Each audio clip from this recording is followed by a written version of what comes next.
ख्रिस्तामधील प्रियांनो सलाम. विश्ववाणी परिवाराकडून आम्ही मार्गाकरिता प्रकाश कार्यक्रमात आपले सहर्ष स्वागत करीत आहोत.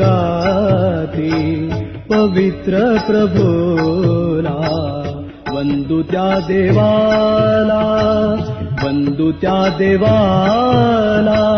आता मी सृष्टी सर्व गाती पवित्र प्रभूला, सृष्टी सर्व गाती पवित्र प्रभूला.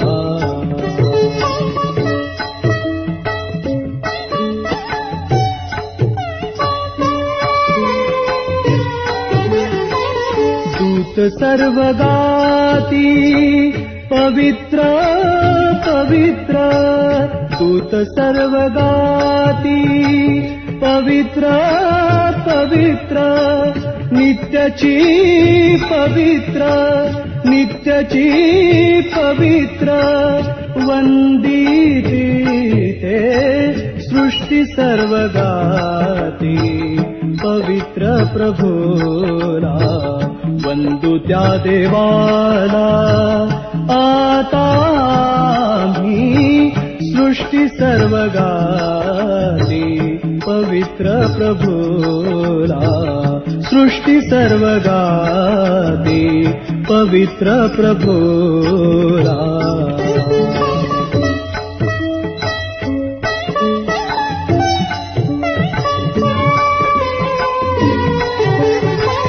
पतितची आम्ही प्रार्थितो तुझला, पतितची आम्ही प्रार्थितो तुझला.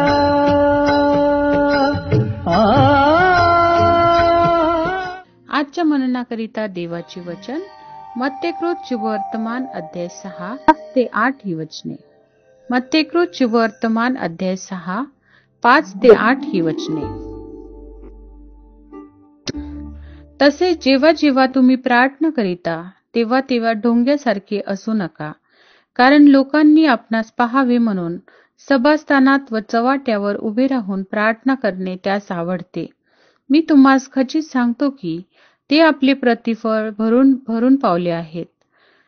तू तर जेव्हा जेव्हा प्रार्थना करीतोस तेव्हा तेव्हा आपल्या खोलीत जा व दार लावून घेऊन आपल्या गुप्तवासी पित्याची प्रार्थना कर, म्हणजे तुझा गुप्तदर्शी पिता तुला तिचे फळ देईल.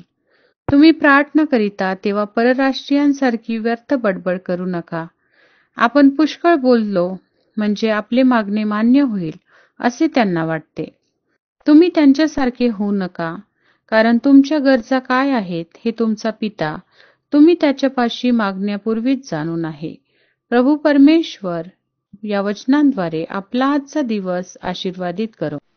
प्रियांनो, सर्वांना प्रभू येशूच्या प्रिय आणि गोड नावामध्ये सलाम.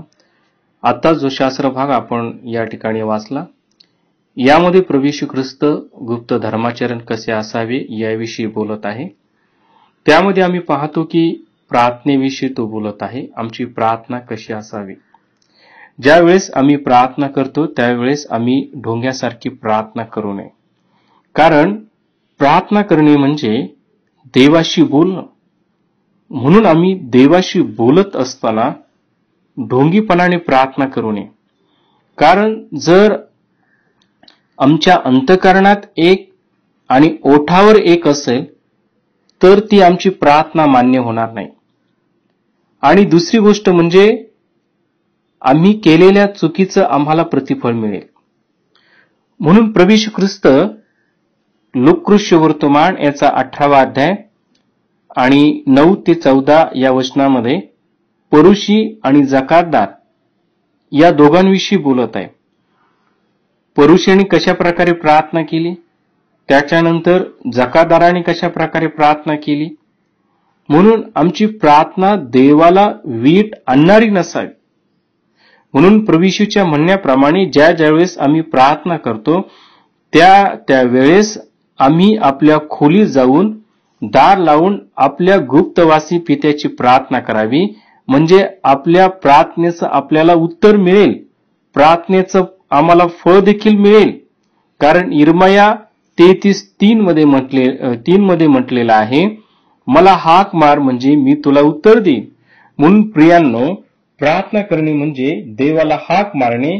पवित्र शास्त्रामध्ये अनेक असे देवाचे सेवक होऊन गेले, त्यांच्या प्रार्थना देवाने मान्य केल्या. आम्ही पाहतो की दानिएल जो आहे नित्य प्रियांनो 3दा प्रार्थना करायचा. त्यानंतर आम्ही पाहतो की प्रभू येशू ख्रिस्त रात्रभर एकांतात आपल्या पित्याशी बोलायचा, रात्रभर प्रार्थना करायचा. पाऊल आणि शिला बंदिवासात त्या असताना देखील आम्ही पाहतो की देवाची स्तुती करत होते, प्रार्थना करत होते. आणि आम्ही पाहतो की स्तुतीने, आराधनेने, प्रार्थनेने त्यांची त्या ठिकाणी सुटका झालेली आहे. विशेष म्हणजे प्रेषितांची कृत्य याच्या 10व्या अध्यायामध्ये कर्नेलिय नावाचा एक शताधिपती होता. तो देवाची नित्य प्रार्थना करणारा होता. म्हणून देवाने त्याच्या प्रार्थनेचं आणि त्याच्या दानाचं काय केलेलं आहे? स्मरण केलेलं आहे. काय आमच्या प्रार्थनेचं देव स्मरण करतो का? म्हणून प्रभू येशू ख्रिस्त म्हणतो, तुम्ही परराष्ट्रीयसारखी बडबड करू नये. आपण आपल्या प्रार्थनेची लिस्ट वाचून देवाला दाखवली व पुष्कळ व्यर्थ बडबड केली म्हणजे सगळेच मान्य होईल असे नाही. म्हणून येशूची इच्छा आहे की आम्ही परराष्ट्रीयसारखी व्यर्थ बडबड करू नये, तर त्या गोष्टीचं आम्ही गांभीर्य ओळखावं. आमच्या प्रार्थना विनंत्या सादर करण्यापूर्वी प्रियांनो, आम्ही पाहतो की देवाला आमच्या सर्व विनंत्या माहीत असतात. म्हणून आमची प्रार्थना आभार प्रदर्शनासह नीट व्यवस्थित देवाला आम्ही सादर करावी व त्याच्या आशीर्वादाचा, त्याच्या कृपेचा आम्ही लाभ घ्यावा. देवाप या वचनाच्याद्वारे आपणास आशीर्वाद देव. या आपण प्रार्थना करूया. पवित्र पवित्र सेनाधीश परमेश्वरा, आम्ही तुझी स्तुती करतो, तुझं गौरव करतो. पुन्हा एकदा प्रभू दैवाप्पा, तू आम्हाला सहाय्य केलंस आणि आमची प्रार्थना कशी असावी, ती आम्ही कशी दैवाप्पा तुला सादर करावी, याविषयी तू आम्हाला मार्गदर्शन केलंस. त्याबद्दल आम्ही धन्यवाद देतो. आम्ही रोज आणि रोज तुझ्या वचनात, विश्वासात, तारणात दैवाप्पा प्रार्थनेच्याद्वारे वाढावं. आम्ही प्रार्थनेच्याद्वारे रोज दैवाप्पा रोज तुझ्याशी संपर्क साधावा. रोज दैवाप्पा आम्ही आमचं हितगुज दैवाप्पा तुला सादर करावं. आम्ही रोज तुझ्याशी वार्ताविलाप करावा आणि आम्ही कशाविषयी चिंताक्रांत होऊ नये, तर आम्ही आमची प्रार्थना आभार प्रदर्शनास दैवा तुला सादर करावी. यासाठी आम्ही दैवाप्पा तुझ्याजवळ प्रार्थना करतो. कारण मन आणि अंतःकरण जाणणारा तू परमेश्वर आहे आणि आमच्या अंतःकरणातल्या प्रत्येक प्रार्थना विनंत्या तू मान्य करणारा देव आहे. म्हणून धन्यवाद देतो आणि येशूच्या नावामध्ये ही लहान विनंती करतो म्हणून तू ऐक. आमेन. तुझशी म्हणून तुझशी मागतो हे सृष्टी सर्व गाती पवित्र प्रभूला. सृष्टी सर्व गाती पवित्र प्रभूला. वंदू त्या देवाला, वंदू त्या देवाला. आता आम्ही सृष्टी सर्व गाली पवित्र प्रभूला. सृष्टी सर्व गाली पवित्र प्रभूला. मागा म्हणजे तुम्हास दिले जाईल, शोधा म्हणजे तुम्हास सापडेल, ठोका म्हणजे तुमच्यासाठी उघडले जाईल. आमचा टोल फ्री नंबर 1-800-2700-333.